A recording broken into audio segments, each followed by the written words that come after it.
Aujourd'hui, on reçoit un acteur du cinéma français qui a accepté de se livrer pour la première fois sur son parcours artistique, mais pas que.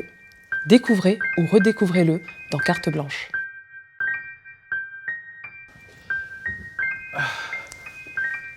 Oumar Diop, bonjour. Bonjour Neil. Bienvenue dans Carte Blanche. Merci beaucoup. On est ravis de te recevoir. J'ai quelques questions à te poser. Est-ce que tu peux me raconter les débuts, tes débuts dans le cinéma? Comment tu t'y es intéressé? En fait, il y a deux phases un peu au début de ma carrière. Je veux dire, moi j'ai commencé réellement en 2005-2006. J'étais très jeune. Et, j'avais postulé à un casting sur Internet où on recherchait un personnage qui avait mon profil, donc j'ai postulé. Et c'était vraiment la première fois que je faisais ça. Et ensuite, voilà, j'ai postulé. J'ai ensuite rencontré une jeune réalisatrice qui à l'époque, en fait, faisait un pilote de son long-métrage. Et donc, elle m'a fait un casting, elle m'a casté. Et ça s'est très, très bien passé, franchement. C'était vraiment une très, très belle rencontre. Et au final, elle m'a choisi pour son film. Et donc, j'ai tourné ce premier court-métrage qui s'appelait Unscared. Et par la suite, un an après, en 2006, elle a réussi à vendre son projet chez Canal+, Gaumont à l'époque. Et donc, je me suis retrouvé comme ça, dans son projet de long-métrage. Beaucoup de chance, je pense, au début pour quelqu'un qui débute, mais c'est comme ça que j'ai vraiment commencé dans le cinéma. Donc c'est quelque chose que tu as toujours voulu faire? Moi, en fait, ça a commencé vraiment très très jeune, quand j'avais 11 ans. Et mon père, à l'époque, qui m'a proposé de faire un casting. Bon, à l'époque, je ne savais pas trop ce que ça voulait dire. Et en fait, c'était pour un téléfilm de France Télévisions. C'était un film avec Annie Cordy. Et mon père travaillait à l'ambassade du Sénégal, parce que c'est un film qui se tournait entre Paris, enfin la France, et le Sénégal. Et donc, ils sont venus à l'ambassade du Sénégal pour chercher des gamins de 10-11 ans. À partir de là, donc, mon père m'a emmené à ce casting-là. Donc j'étais là-bas, c'était un peu comme ici, il y avait un peu des lumières comme ça, les caméras. Impressionnant. J'étais un peu impressionné. Et la directrice de casting qui me posait des questions un peu sur moi, mais j'étais timide, vraiment timide à l'époque. Donc je n'osais pas trop me dévoiler, parler. Et donc finalement, je n'ai pas été pris malheureusement pour ce film. Et j'ai su par la suite, parce qu'en fait, voilà, après le film a été diffusé à la télé. Et mon père m'a dit, voilà, c'était pour ce film-là en fait, que je t'avais emmené la dernière fois. Et de là, j'ai vu ce petit garçon qui jouait ce rôle, et le film était magnifique en plus, parce que vraiment, le scénario était très beau. Et donc, à partir de là, je me suis dit, mais j'ai envie de faire ça, en fait, j'ai vraiment envie de faire ça. Mais je l'ai gardé pour moi. J'en parlais plus trop après. C'est quelque chose qui est vraiment, parce que j'étais très dans la réserve aussi, j'ai gardé beaucoup de choses pour moi. Et quand j'ai fini mes études, je suis allé jusqu'à la fac, et à un moment donné, ça m'a saoulé. Et donc, je me suis dit, allez, c'est peut-être le bon moment, Oumar, pour commencer à faire ce que tu as vraiment envie de faire depuis toutes ces années. Et au-delà, j'ai postulé à ce film-là, comme je t'ai dit au début. D'accord. Donc il a fallu un échec pour que tu puisses en fait éclore, comme on dit. Ouais, c'est ça. Mais dans le milieu du cinéma qui est quand même assez vaste, comment on réussit à faire sa place? Est-ce qu'il faut être au bon endroit au bon moment? Ou est-ce qu'il faut rencontrer les bonnes personnes? Est-ce que toi, qu'est-ce qui t'est arrivé? Comment tu as fait? Moi, pour ma part, j'ai rencontré vraiment une très bonne personne. Donc, cette jeune réalisatrice s'appelle Audrey Strugo. C'est elle vraiment qui m'a donné ma chance dans le cinéma. C'est grâce à elle que j'ai commencé, qui n'a pas regardé mon CV, de ce que j'avais pu faire avant, quoi que ce soit. Elle a juste jugé la personne qui était face à elle, et elle s'est dit voilà, que j'étais la bonne personne pour incarner le personnage qu'elle avait écrit. Et puis, franchement, je la remercie du fond du cœur, parce que c'est elle qui m'a donné cet avant-goût du cinéma que je ne connaissais pas du tout. La première fois que je suis arrivé sur un plateau de tournage, j'étais vraiment impressionné, parce que j'imaginais pas le truc comme ça, en fait. Je connaissais vraiment rien du tout. J'ai pas fait de formation, j'ai pas fait d'école, j'ai pas fait tout ça. Et donc de découvrir sur le tas et d'apprendre tous les corps de métier qu'il y avait dans le cinéma, parce que c'est quelque chose aussi qui m'intéresse beaucoup. C'est-à-dire que, ok, je suis un acteur, mais je regarde un peu tout ce que les gens font. Et j'essaie de comprendre ce qu'ils font et pourquoi ils le font, pourquoi lui il est là, machin. C'est aussi le respect de chaque Exactement, rôle, c'est en fait. important parce que je pense que toutes les personnes qui sont là sur un plateau de tournage, si elles sont là, c'est parce qu'il y a vraiment une raison et c'est pour le bien du film. C'est vraiment une équipe, c'est familial un peu même.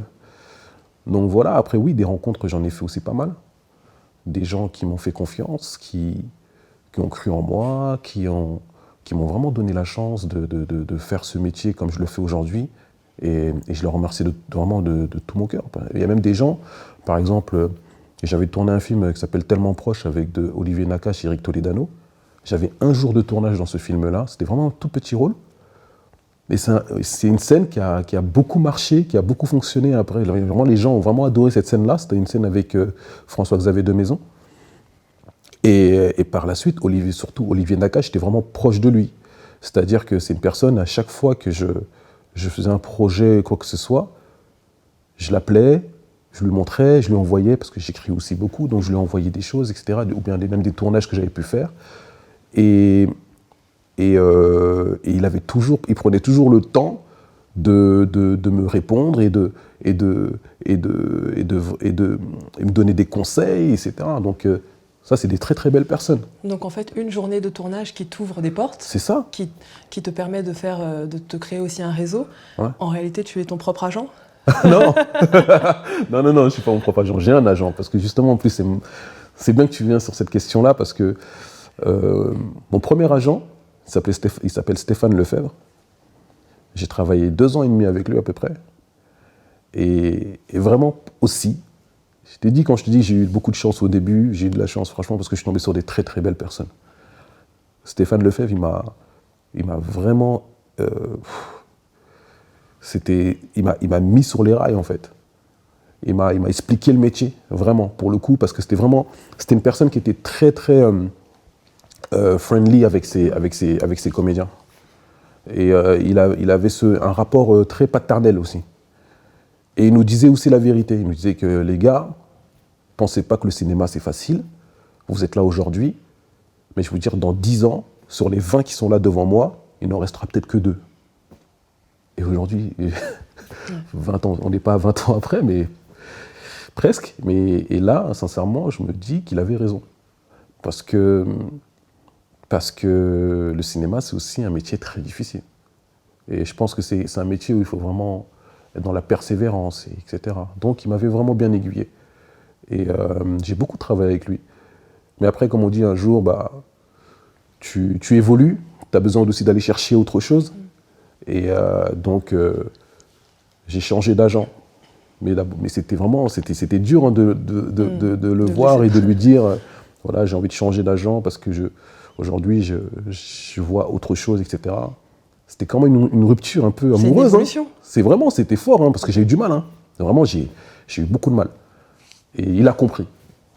Ça, c'est encore une personne intelligente. Il a compris, il s'est dit, ok, là, je l'ai accompagné jusqu'à là. Aujourd'hui, c'est d'autres personnes qui pourront lui donner ce que moi, je ne peux pas lui donner en fait pour la suite. Il a accompli sa mission. Il laisse la place à quelqu'un d'autre. Et c'est un très très bon ami à moi jusqu'à maintenant. Qu'est-ce que tu peux me dire sur ton premier film ? Mon premier film s'appelle Regarde-moi, donc, qui a été tourné en 2006, donc le film de Audrey Strogo. C'était vraiment une très très belle expérience parce que j'ai rencontré déjà des comédiens extraordinaires. À cette époque-là, on était plus d'une 20aine de comédiens sur ce projet. Et il y en a aujourd'hui qui sont restés mes amis, ils sont même devenus mes frères. Des gens avec qui j'ai fait d'autres projets par la suite, avec lesquels je bosse jusqu'à aujourd'hui. Et oui, c'était un très très beau film, très dur à faire, parce qu'on l'avait tourné dans le 92, dans le quartier de l'Île Marante, mais apparemment ce quartier n'existe plus aujourd'hui. Et les habitants du quartier ont participé en fait sur ce film-là, en tant que régisseur, la sécu. Et il y en a d'autres malheureusement qui n'ont pas eu cette chance de travailler avec nous. Et ça crée, je pense, des petites jalousies entre certains. Et je me souviens que le 3e jour de tournage, on est venu et tous nos costumes n'étaient plus là. Tous les costumes qu'on devait porter n'étaient plus là.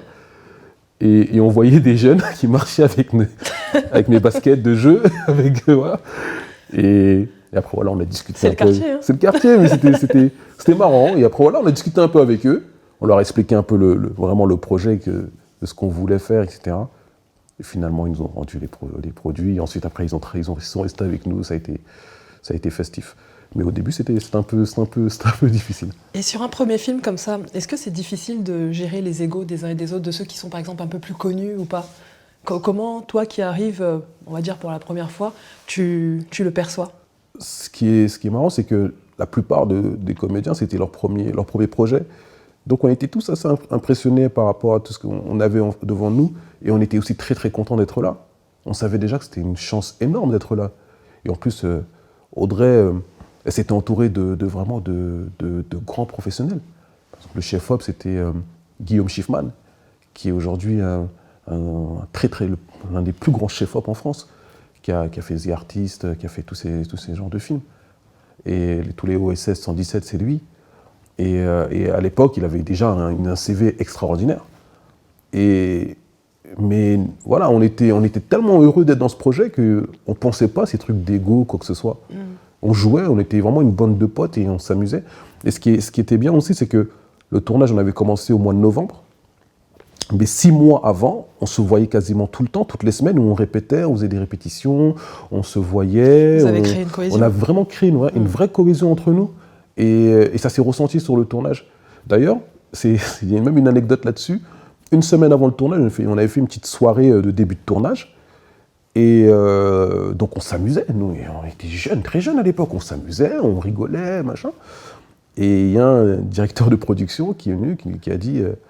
et moi je l'ai entendu, hein, tu vois, qui a dit on verra dans une semaine comment ils sont. Et je lui ai dit, peut-être que voilà, je lui ai dit vous verrez, on est professionnels. Et il a fait non, mais j'y crois, hein, vous inquiétez pas. Okay. Et le premier jour de tournage, on avait une scène de groupe. On était au moins, je sais plus, moins de 10 personnes, je crois. Et c'était une scène où la caméra, elle allait chercher tout le monde, il y avait des répliques qui fusaient. Et on a fait cette scène en 30-45 minutes. Et ils étaient tous... voilà, on leur avait... Voilà. Comme quoi ça fonctionne. Ça veut dire que le travail, quand on travaille, on a tellement travaillé en amont, on a tellement travaillé nos textes, chacun savait ce que l'autre disait, et on se connaissait déjà tous, que ça devenait facile, entre guillemets. Et un plaisir aussi. Et un plaisir. J'imagine que depuis le début de ta carrière, tu as dû avoir des rencontres qui t'ont marqué particulièrement. Est-ce que tu as quelques noms en tête? J'ai retenu le premier agent, j'ai retenu Stéphane la première Lefebvre, réalisatrice. Audrey Strugo, Olivier Nakache, et mes amis aussi, mes amis comédiens que j'ai rencontrés sur Regarde-moi. Il y avait Djibi Badiane, Fabrice Valsin, Samouri Sako. Est-ce qu'il y a eu des mauvaises rencontres? Des mauvaises rencontres? Oui, des mauvais souvenirs, des personnes... ça peut arriver dans tous les milieux. Il y a eu des, comment dirais-je, il y a eu des moments où peut-être que tu peux faire confiance à certaines personnes et que tu vois après, au final... parce que moi, je suis quelqu'un de très... je suis dans le partage, en fait. C'est-à-dire que ce métier, je le fais parce que je l'aime beaucoup, je suis passionné, et je le fais pas pour la fame, tous ces genres de choses. Je le fais parce que j'aime jouer, en fait, j'aime partager ces moments-là avec des acteurs, d'incarner des rôles, etc. Et je suis aussi beaucoup dans le partage, c'est-à-dire que quand il y a plein de gens qui viennent vers moi, parce que j'essaie de répondre au maximum de gens, voilà, parce que je me dis, je suis un être humain comme tout le monde, et puis voilà, quand on vient me parler, me poser des questions, je suis là pour répondre aux gens. Et souvent, il y a certaines personnes qui me disent « Ouais, est-ce que tu peux m'aider là-dessus, etc. Machin, je t'envoie un scénario, est-ce que tu peux lire, tu peux me dire ce que tu en penses ?» Et j'essaie de prendre le temps de lire les scénarios, de leur faire des retours, etc. Et des fois, je vais aussi un peu plus loin. Quand je vois que la personne, vraiment, elle est motivée et tout, j'essaie de la mettre en connexion avec d'autres personnes. Si cette personne peut t'aider, par la suite, ça peut être bien pour toi. Et après, des fois, on ne connaît pas tout le monde. Hein. Des fois, on tombe sur des personnes qui étaient là, qui étaient plus opportunistes qu'autre chose. Mais après, avec le temps, on voit que, de toute façon, comme on dit, après le temps, on remet tout en place. Et donc, je leur en veux même pas, en fait, au final. Ils ont essayé, après, voilà. Après, moi, je donne. Après, si t'en fais ce que tu veux. Maintenant, si tu le fais bien, tant mieux. Si tu fais n'importe quoi après avec, c'est ton problème, c'est le mien. Ouais. Tu as dit tout à l'heure que tu écrivais beaucoup. Ouais. Est-ce que tu as des projets qui te tiennent à cœur? Ouais, Déjà, moi, mon premier projet sur lequel j'ai bossé en écriture vraiment et qui a abouti, c'était une pièce de théâtre qui s'appelait 9 mois de bonheur. Et c'est marrant parce que le théâtre, c'est venu bien après le cinéma. Généralement, les gens ils font beaucoup de théâtre avant et après, ils font du cinéma après. Moi, j'ai fait le contraire. Donc, je suis arrivé parce que j'avais remplacé Noum Jawara sur Amour sur place emporté. C'est une pièce qui joue avec Amel Chabi. Donc moi, je l'ai joué pendant 1 an avec Sabrina Ouazani au théâtre du Gymnase. Et ça m'a donné vraiment après l'envie de continuer. Parce que quand elle s'est arrêtée cette pièce, je me suis dit, bon, parce que je la jouais vraiment du mardi au samedi. C'était intense, mais c'était en même temps, c'était jouissif en fait. C'était le rapport que j'avais avec les gens sur la scène et tout ça, le rapport avec le public et tout, c'est énorme. Et donc, je voulais continuer. Et j'ai appelé un ami qui s'appelle Fonzi Miatou, qui est un auteur vraiment extraordinaire. Et je lui ai proposé le projet, il m'a dit OK, et on a écrit ensemble. Pendant 5-6 mois, on a travaillé ensemble, on se voyait quasiment tous les jours. Et donc, on a créé cette pièce qui s'appelle 9 mois de bonheur, et que j'ai joué ensuite après pendant à peu près 6 ans. Je l'ai joué à Paris, j'ai fait une tournée un peu en France, et aussi à l'étranger. J'ai fait beaucoup de dates aussi exceptionnelles, où j'invitais pas mal de gens. C'est une pièce qui a vraiment beaucoup tourné. Jusqu'à aujourd'hui, les gens, maintenant je la joue plus. Il y a plein de gens qui m'envoient des messages, ouais, ce serait bien de la refaire, machin, mais voilà. En tout cas, c'est un projet d'écriture que j'ai amené à bout, et je suis vraiment très fier de ça, parce que quand on travaille sur un projet à l'écriture et tout, et une fois qu'on fait vivre ce projet-là sur scène ou bien au cinéma, c'est vraiment exceptionnel. Tu prends plus de plaisir à être sur les planches ou devant la caméra ? En fait, c'est vraiment différent, parce que le cinéma, vraiment, pour moi, c'est mon premier amour, entre guillemets. Le cinéma, c'est fort, le cinéma. C'est très, très fort. Après, le rendu n'est pas le même. Ce que tu ressens sur scène et sur un plateau de cinéma, c'est vraiment pas pareil. Plateau de cinéma, il n'y a que des techniciens autour de toi, tu as des acteurs en face de toi, tu as des techniciens, on est là, on crée la chose, on crée le travail ensemble, on crée tout ça ensemble. Sur scène, tu n'as que ton partenaire. Moi, j'avais une partenaire de jeu, Malika Belliard, avec qui j'ai joué pendant 2 ans et demi. Mais avant ça aussi, j'avais joué avec Lola Zidi, et j'avais joué aussi avec Laïla Boumediane. Donc, ça a duré 6 ans, donc chacune a fait à peu près. Voilà. Et donc, voilà, j'étais avec ma partenaire de jeu. On est tous les deux sur scène. Et on donne en fait un spectacle à des gens qui sont là, qui te regardent et qui kiffent le moment. Ou qui kiffent pas d'ailleurs, peut-être aussi. Mais j'avoue, on a eu de la chance. Là, on a eu de la chance, les gens aimaient beaucoup. Et alors que sur un plateau, on est tous là. Il y a des moments où on kiffe, hein. Il y a des moments où c'est exceptionnel. Tu dis, waouh, tout le monde est là, te regarde, on t'applaudit parce que ce que tu as fait, c'était exceptionnel, c'était beau. Mais c'est pas pareil. Là, tu es encore sur l'écriture de plusieurs projets ? Ouais, là, je bosse sur une série. Je suis en écriture actuellement. Et après, par contre, là, je peux pas vraiment en dire plus pour le moment parce qu'on est vraiment tu écris seul ? Non, j'écris avec un co-auteur qui s'appelle Frédéric Folkeringa. C'est un scénariste vraiment talentueux. Vraiment, c'est une très très belle rencontre, ce mec. Et donc là, on est en train de travailler sur un très gros projet de série qui est produit. Et donc là, on attend de voir la suite un peu. Eh ben, tu reviendras nous en parler. Voilà. Pourquoi est-ce que tu as voulu faire du cinéma ? Comme je te disais tout à l'heure, quand j'ai vu ce premier film pour lequel j'avais fait ce casting-là quand j'avais 11 ans, je me projetais en fait, je me voyais en ce petit garçon. Je me disais, ça aurait pu être moi en fait. Si j'avais été moins timide, si j'avais été beaucoup plus, voilà, ça aurait pu être moi. Et ce film-là, je l'ai regardé au moins une dizaine de fois.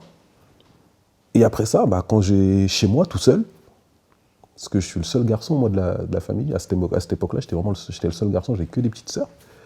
Je m'enfermais dans ma chambre et je jouais plein de trucs différents. Je m'enregistrais, franchement, je faisais que ça. Et donc, en fait, je me préparais. Tu vois, c'était ça, en fait. C'était de la préparation un peu à ce métier.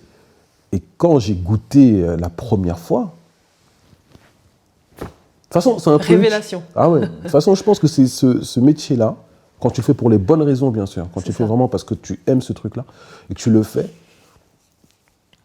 c'est mort. C'est une drogue, en fait. Après, t'es piqué, ça y est, c'est mort. Tu vas continuer, tu vas vouloir faire autre chose. Tu as fini un projet que tu penses déjà à l'autre, tu es déjà sur... T'es pas en attente, en fait. Tu essaies toujours de rebondir, etc. Après, dans ma carrière, il y a des moments aussi, il y a des moments de mou, hein. Il y a eu des moments où il n'y avait rien. Il y a eu des moments où j'ai galéré. Il faut être fort mentalement à ce niveau-là. Ah, il y a des moments où j'ai galéré de fou. Il y a des moments, j'étais là, j'allais travailler, alors que j'avais fait des films et tout, parce que les gens, ils savent pas ça. Ils pensent que, ok, tu as fait un film ou deux, ils pensent que t'es millionnaire. Non, pas du tout. C'était mes débuts, hein. C'était galère. Hein. Je ne touchais pas non plus des sommes extraordinaires. Et ce que je touchais, ça restait sur l'année, en fait, parce que je tournais pas 15 films aussi par an. Donc je me serrais la ceinture. J'allais travailler dans les trucs, des petits restos, j'allais faire les téléopérateurs, parce que c'était dur. C'était très très dur. Et après ça revient, tu tournes, tu fais tes trucs et tout, et après tu repars aussi dans un moment, il n'y a rien. Là tu te dis, mais en fait, waouh, si t'es pas fort mentalement, mais c'est mort, tu arrêtes. Et il y a eu des moments où j'ai voulu arrêter. Il y a eu des moments où je me suis dit, Omar, en fait, là, il y a la famille, il y a tout ça. Tu peux pas te permettre d'être dans un truc qui est pas assez solide, en fait. Et tu te dis, mais en fait, non, je vais travailler comme tout le monde, je vais reprendre le taf et tout, machin, Mais après, il y a la flamme qui est encore là. Tu vois. Ah, elle est toujours là. Là. Tu as parlé de faire ce métier pour les bonnes raisons. Et comment est-ce que toi, tu assumes ce rôle un peu de modèle, de créer des vocations peut-être chez les jeunes garçons qui te regardent à travers les films et se disent, de la même façon que toi, ce petit garçon dans le film, t'a donné envie en fait de le faire. Ouais, Comment tu assumes ce rôle? Tu te dois d'être droit, d'être correct, que c'est pas une pression en plus? Non, c'est pas une pression parce que j'ai été éduqué comme ça, moi. J'ai vraiment eu des parents, qui ont toujours été derrière moi, qui ont toujours cru en moi sur tout ce que je faisais, etc. Et j'ai été éduqué comme ça, c'est-à-dire que quand... moi, j'aurais aimé, gamin aussi, j'aurais aimé que, par exemple, avoir des mentors, des personnes, parce que j'ai grandi à Mantes-la-Jolie, des grands qui puissent m'ouvrir la porte, qui puissent me donner l'opportunité, machin.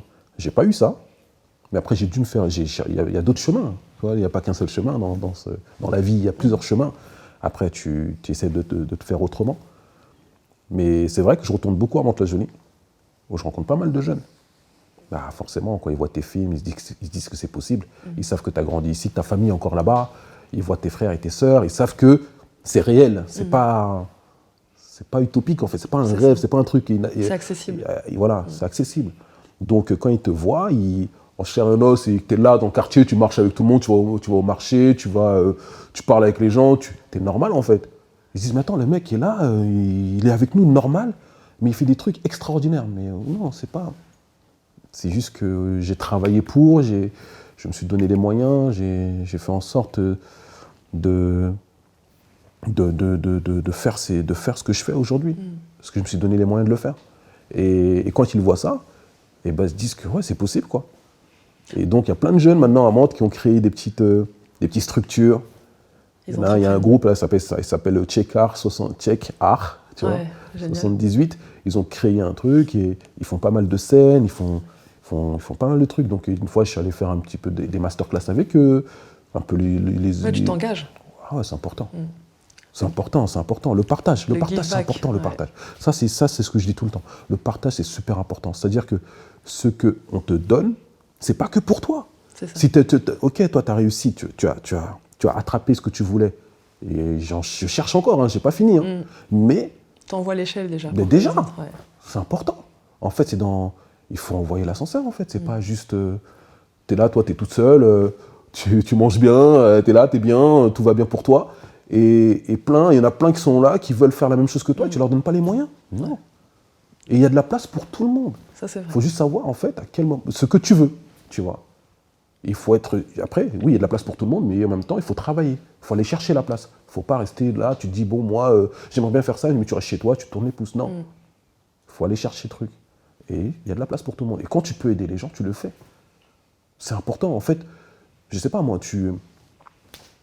on te donne un truc, c'est pas que pour toi. C'est tellement égoïste de penser comme ça. Et moi, Dieu merci, j'ai pas cette pensée-là. Je suis dans le partage.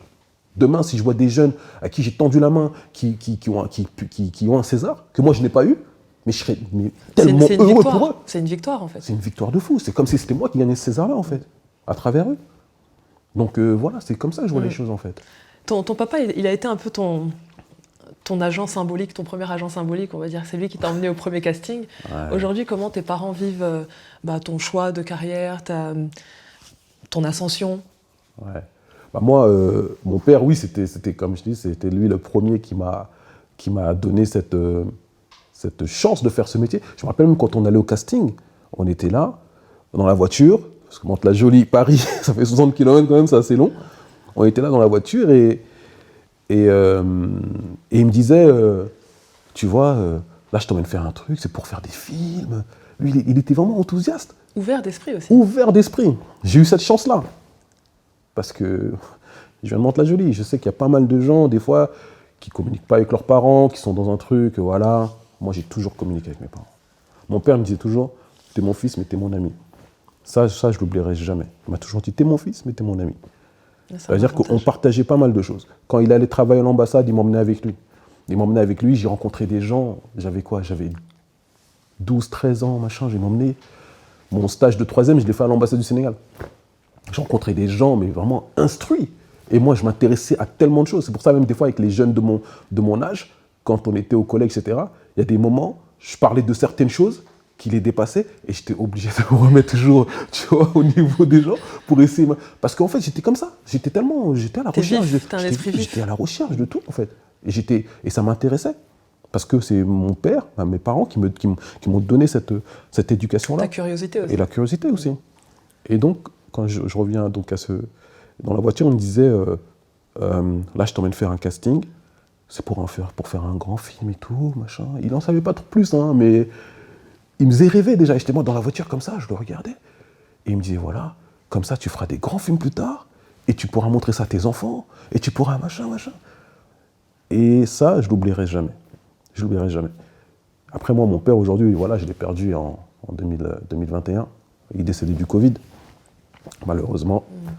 Et même sur son lit d'hôpital, je me souviens parce que j'avais passé un casting pour un film très, très, très important. Et quelques jours avant son décès, il m'appelait au téléphone, il me disait, mais alors, c'en est où le casting là? Dis-moi. Je fais des prières pour toi. Je fais, oui, t'inquiète. Et j'avais déjà reçu la réponse que c'était pas bon. Et je lui ai dit, final, et je ne lui ai pas dit par contre. Voilà, je ne lui ai pas dit, je ne voulais pas en fait qu'il soit déçu de la réponse. Et je lui dis, il m'appelait, il me disait, non, tout le temps, dis-moi, Omar. Je fais, non, mais ils ne m'ont pas encore dit, ils m'ont pas encore donné la réponse et tout ça. Et après, je l'ai perdu, après quelques jours après, je l'ai perdu. Et ça a été un moment très, très difficile pour moi. Parce que là, à ce moment-là, je perdais vraiment mon pilier. Je perdais la personne qui m'appelait, qui était tout le temps derrière moi, en fait. Ma mère aussi, elle est là. Ma mère, elle est toujours là. Que Dieu lui donne longue vie encore. Et la relation que j'avais avec mon père par rapport au cinéma, c'était vraiment très, très fort. Et voilà, de savoir qu'aujourd'hui, il est parti. Et il y a certaines choses encore que je n'ai pas pu accomplir et que j'aurais aimé accomplir en son vivant, quoi. Mais il t'a mis sur la voie. Ouais, il m'a mis et sur tu la vas voie. les accomplir. Ouais, je vais les accomplir pour lui, en tout cas. Ça, c'est clair et net, je vais les accomplir pour lui. Et j'ai aussi une fierté, c'est que... Après, il a vu pas mal de mes films. Ce qui est drôle, c'est qu'une fois, j'avais fait un film avec Jean Reno qui s'appelle Anti-Gang. Je l'avais emmené voir ce film-là au cinéma. On était allés en famille et tout, à Mantes-la-Jolie. Et à la fin du film, je sors, je fais alors, t'en penses quoi? Il m'a dit, ouais, c'est bien. Waouh, je tourne avec Jean Reno, quoi. C'est quelque chose, quand même. Et j'avais fait un autre film à Mantes-la-Jolie. C'était un film indépendant avec des jeunes, avec des mecs de mon quartier là-bas. Et c'était un film sur la politique. Mais c'est un film qui s'appelle Ils l'ont fait. C'est un jeune qui se lance en politique. pour la mairie de sa ville. Donc il monte une équipe de campagne et tout ça. Et il se met donc il est face au maire qui est là depuis des années. Et c'est un film qui a été fait vraiment avec 0 €, quoi. C'était vraiment comme ça. Et donc il y a une projection. Et ce film-là, je l'emmène le voir. Il me dit voilà, c'est ça. Parce que ça parlait de politique, tout simplement. Il m'a dit mais tu devrais faire ça pendant la vraie vie. Je fais ah, calme-toi. Tu vois. Et il y a un moment où vraiment j'étais vraiment ému et touché, c'était en 2019, ouais, juste avant le Covid. Et j'avais joué à Mantes-la-Jolie, ma pièce, 9 mois de bonheur. Et mes parents, c'était la première fois qu'ils venaient me voir sur scène. Ils n'étaient jamais venus, première fois. Et là, j'ai vu dans leurs yeux vraiment de l'émotion et de la joie. Et ils étaient vraiment heureux de ce... Voilà. Et en plus, la salle, elle était blindée. Leur avis est important pour toi? Ah, mais c'est super important. Tout ce que je fais. Ma mère, aujourd'hui, à chaque fois que je passe un truc, et ben, je lui en parle. Je lui dis, voilà, là, il y aura ça, peut-être que... Machin, fais-moi des prières. Comment... Les prières, les bénédictions des parents, c'est très important. Moi, j'y crois, je crois en Dieu. Ouais. Je sais que tout ce qui se passe pour moi, c'est grâce à Dieu. Je me donne les moyens, parce que Dieu aussi, voilà, il dit, donne-toi les moyens pour avoir ce que tu veux. C'est sûr. Mais en tout cas, voilà, c'est grâce à Dieu. Et Dieu t'aidera. Ouais, c'est exactement ça. Et les bénédictions des parents, c'est très, très important. Donc tu as perdu ton papa, ta maman est toujours là. Ouais, maman est là. Voilà, aujourd'hui, comment tu vois la suite de ta carrière avec son avis à elle? Ah, mais là, c'est... Là, tout ce que je construis, là, c'est pour ma famille, certes, mais c'est en majorité vraiment pour elle. Vraiment, c'est... Parce que c'est une femme qui a passé des moments, qui a eu des moments très difficiles aussi dans sa vie. Ça n'a pas été tout rose tout le temps, hein, mais très forte. Et sincèrement, tu sais que tout le monde parle, quand tu parles de ta maman, c'est, voilà, mais je sais que ma mère, en tout cas, les gens pensent d'elle, les gens qui sont autour de nous, etc., ils savent ce qu'elle a vraiment dans son cœur, cette femme. Et moi, non, aujourd'hui, ce que j'aimerais, c'est oui, continuer mon métier, faire des belles choses, etc., mais c'est vraiment pour elle, quoi. Pour elle, à fond, 100%. Ah oui, toute ma famille qui sont là, mais mon objectif, c'est elle. Elle te porte sur la suite? Ah ouais. De tes objectifs? Ah oui, mais il y a eu des moments où c'était... Parce qu'elle avait peur aussi. Tu sais, moi je suis d'origine sénégalaise, il y a ce truc toujours de la peur des yeux, des gens, oui. de ce que les gens peuvent penser de toi. Ouais. Parce qu'ils veulent toujours te protéger, en fait. Et ma mère, elle est beaucoup dans la protection. De se dire... parce qu'elle sait qu'il y a des moments où il y a eu des galères, où c'était pas facile, mais que les gens peuvent penser, parce qu'ils t'ont vu à la télé, comme je te disais tout à l'heure, ils pensent que t'es plein aux as, que machin. Alors que... Après, elle me disait, voilà, tu vois, les gens, ils vont penser ceci, cela, alors que, tu vois, tu sais, machin. Et il y a eu des moments où ça a été même dur pour moi, où je me suis vraiment, tu vois, j'ai pris du recul, tu vois, vraiment. Et il y a même une petite dépression qui est venue à ce moment-là. Et heureusement, elle était là et elle m'a vraiment soutenu. Elle m'a, tu sais, quand on a des problèmes, on va toujours sur la maman. Ouais. Et aujourd'hui, voilà, j'essaie d'aller plus souvent la voir, les week-ends et tout ça, de passer du temps avec elle. Et en plus, il me reste qu'elle aujourd'hui. Il me reste qu'elle, quoi. Et donc, tu vois, quand on a nos parents, on ne s'imagine pas, en fait. On n'essaie jamais d'imaginer le jour où ils ne sont plus là. Mais quand ils ne sont plus là, mon père, là, moi, je te dis, c'est longtemps même après son décès, c'est notre vocal, je les écoutais. Et tout le temps à faire des bénédictions pour moi, et tout le temps. À un moment donné, j'ai fait, bon, faut maintenant ça y tu vois. Et là, quand tu sais que, par exemple, voilà, tu vas plus l'entendre, en tout cas, tu peux plus dire à papa. Et quand je vois des gens qui ont encore leurs parents, mais profitez de vos parents, je vous jure, c'est un trésor, mais inestimable. Et c'est quand on perd quand on perd ça, mais c'est là où on se retrouve mais vraiment démuni. On se retrouve, mais c'est très dur. C'est très très dur. Et moi, mon père, il était là en France pendant le Covid. Il est retourné au Sénégal et c'est là-bas qu'il a attrapé le Covid. Et à ce moment-là, on ne pouvait pas aller au Sénégal. C'était compliqué. Donc, et moi, c'était encore plus compliqué pour encore d'autres choses. Je ne pouvais pas y aller. Donc, je n'ai pas assisté aux funérailles de mon père. Double peine. Mais en fait, parce que je devais rester avec ma mère à ce moment-là. C'est comme ça que je l'ai compris. C'est que je devais rester avec elle. Et ensuite, on a été, pendant les grandes vacances, on a été tous les deux, et avec 2 de mes sœurs, on a été. Non, 3 de mes sœurs. On a été, et là, j'ai pu aller me recueillir près de sa tombe. Mais je sais que c'est quelque chose, en tout cas, qui restera toujours là. Le fait de ne pas avoir pu assister aux funérailles de ton papa, c'est dur. Et mon père, c'est ce qu'il me disait quand j'étais plus jeune. Il me disait, le jour où je pars, je veux que ce soit toi qui fasses mon lavage mortuaire. C'est ce qu'il me disait. T'imagines? Et j'ai pas pu assister à ça. Mon petit frère a été. Et lui, franchement, il a porté ça sur ses épaules. Il a été très fort. Il a grandi plus vite que prévu. Il a pris...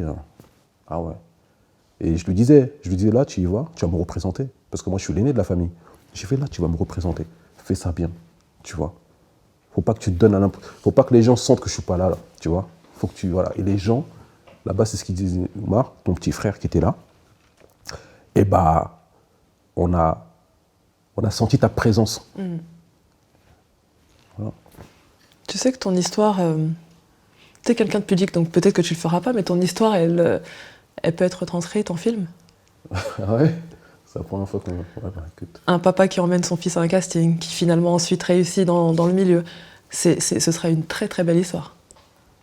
Après, ça dépend.